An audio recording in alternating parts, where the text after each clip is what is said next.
Welcome to the Research Station. Seriously, I am thrilled to have you here for your on-the-job training. Think of this session not as, just another lecture, but as your absolute must-have orientation into the professional world of marine biology. Look, you already know the science, you know the biology, but today we're going to learn how to communicate all that so people actually listen, understand, and most importantly, take action. Okay, let's dive into this. I want you to really internalize this idea. A playbook is not a textbook. It's a record of your growth. You've got to resist the urge to just write the quote-unquote correct answers. To succeed here, you kind of need to completely unlearn that old habit of writing just to score a good grade from your professor. Out here in the field, we write for real-world impact. The way you communicate from today onward is literally going to dictate funding, shape environmental policy, and even determine lab safety. So here's our roadmap for today's orientation. We're going to tackle 5 core competencies: writing for your reader, mastering lab and field comms, visualizing data ethically, winning support with proposals, and finally, managing your professional digital footprint. Let's just jump right into that first principle. Section 1. Write for your reader. Specifically, audience analysis. The universal golden rule you've got to adopt right now is this. You have to shift your focus away from what you want to say and focus entirely on exactly what your reader needs to know. Misidentifying your audience is the single most common and frankly most costly error in professional scientific writing. There are 4 main audiences you're going to encounter. Let's say you're writing a report on coral reef degradation in Tubataha Reef. You absolutely cannot hand the exact same document to everyone. An expert? Well, they need precise methodology and strict chemical terminology like IUPAC nomenclature. But if you hand that jargon-heavy report to a non-specialist, say local Palawan fisherfolk who really just want to know if their daily catch will be affected, you've completely lost them. They need a one-page brief in plain language. Meanwhile, a DNR executive is looking for strategic implications, and a technician just needs actionable steps. You have to calibrate your vocabulary for the specific person reading it. All right, Section 2, Mastering Lab and Field Comms, focusing on memos, emails, and SOPs. This is all about your day-to-day survival in the research lab. You see, in professional environments, the format you choose isn't neutral.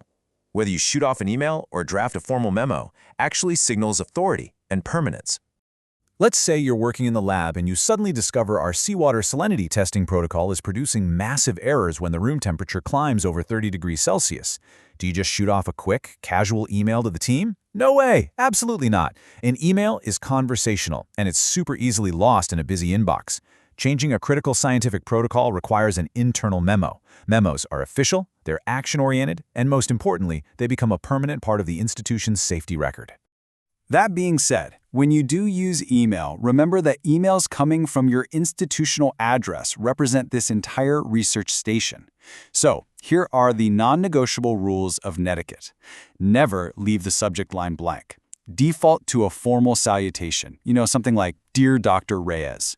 Reply within 24 hours, even if it's literally just to say, "Message received." Always reference your attachments in the text and use CC and BCC appropriately. Trust me on this one, bad habits here make the whole lab look incredibly unprofessional. Let's look at standard operating procedures and see how this directly ties into lab safety. Imagine reading a massive, rambling, compound paragraph about rinsing a plankton net and adding formalin. Forcing a lab tech to read and parse a giant run-on sentence while they are actively handling hazardous 10% formalin? That isn't just bad writing, that's a major safety risk just waiting to happen. Instead, we rely on the one-step, one-action rule. Listen to the difference here. Step 1, rinse net exterior. Step 2, remove caught end cup. Step 3, transfer contents to jar. Step 4, add formalin to 5% concentration. See the difference? Prescriptive documents like SOPs exist to protect the technician. You have to write them with absolute crystal clarity. Because honestly, if a step can be misunderstood in the middle of a procedure, it absolutely will be. Moving on to Section 3, Visualizing Data Ethically and Understanding the Argument in the Visual. Listen closely to this part, because scientific visuals aren't just pretty pictures thrown in to break up your text. They are highly powerful arguments, and if you aren't extremely careful, they can easily distort biological reality. Now, what's really interesting here is how easily completely true data can be manipulated. When you're charting a 2 degrees Celsius temperature increase, if the y-axis is intentionally truncated so it starts at 28.5 degrees instead of 0, that little 2-degree shift suddenly looks like a catastrophic near-vertical spike. While the underlying numbers might technically be accurate, visually exaggerating a climate trend like this crosses a very dangerous line. It moves from valid persuasion straight into unethical manipulation. So as you build your own reports, you need to be hyper-aware of these 5 common visualization errors. We're talking about a misleading y-axis, a truncated time range, inappropriate chart types, missing error bars, and unlabeled axes. Take truncating a time range, for example. If you cherry-pick data to show a devastating coral bleaching event, but intentionally exclude the recovery years that followed right after, that isn't just bad math. That's a serious ethical breach that damages the credibility of the entire marine science community. And hey, while we're on the topic of ethics, we've got to talk about visual plagiarism. Let's say you lift a really great anatomical diagram of a scalloped hammerhead shark from a textbook to use in your presentation. You must provide proper APA 7th attribution, and that includes a specific figure note. Without a reprinted with permission note, you're stealing. Plain and simple, it's academic misconduct. All right, Section 4, Winning Support with Proposals, specifically letters and persuasion. Welcome to the high-stakes world of funding and access. Because the reality of marine biology is that before you can go out and do the actual science, you usually have to ask someone for permission and resources first. When you need access or data, a formal letter is absolutely your best tool. It carries the full institutional weight and legal backing of our research station. So if you need Viscion Sea sardine migration data from the BFAR Region 7 director, your full-block inquiry letter needs to be flawless. You have to clearly state your identity, the specific research purpose, the exact data you need, a hard deadline, and a strict statement of compliance with their data protocols. Don't make them play a guessing game with what you want. And when you step up to drafting bigger proposals for grants or conservation projects, you need to persuade. We do this by strategically deploying 6 psychological principles: authority, social proof, scarcity, consistency, liking, and reciprocity. These are basically the levers you pull to win agreement and secure the resources your project needs to actually survive. So, the crucial point is knowing exactly how to apply these principles in your actual writing. Consider this phrasing: only 8% of Philippine mangrove cover remains. Without intervention in this decade, regeneration becomes ecologically infeasible. This is a masterclass in the scarcity principle. It creates immense, immediate urgency. You aren't just stating a dry fact about trees here, you're showing the funder exactly what is irreversibly lost if they do not fund your project right now. Finally, we arrive at Section 5, your professional digital footprint and what it means to be a modern scientist. As a modern scientist, you have to realize that your professional communication on the internet is permanent, it's completely searchable, and it actively forms your ongoing scientific portfolio from the second you hit post. To survive and really thrive online, you need to master a concept called remediation.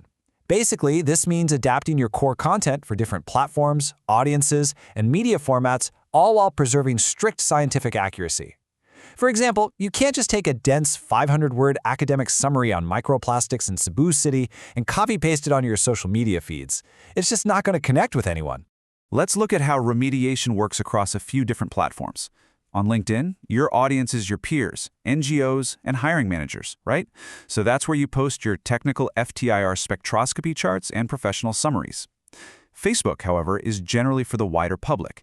There, you need to translate your findings into plain language impacts, like how those microplastics affect local household laundry and community food sources.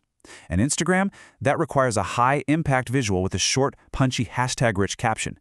It's the exact same core science, just a radically different delivery. Furthermore, when you're contributing to platforms like iNaturalist or ResearchGate, you have to remember that you're participating in the permanent scientific record. There are very strict rules here. Always cite your sources. Clearly distinguish what you actually observed from how you interpreted it. If you make a mistake, leave it up and correct the error with a note. Don't just secretly delete it, okay? And always, always engage meaningfully with the conversations that are already happening. Which brings us right to the end of your orientation and leaves you with this vital question. If a future employer, or say a BFAR director, searched your name tomorrow, what exactly would they find?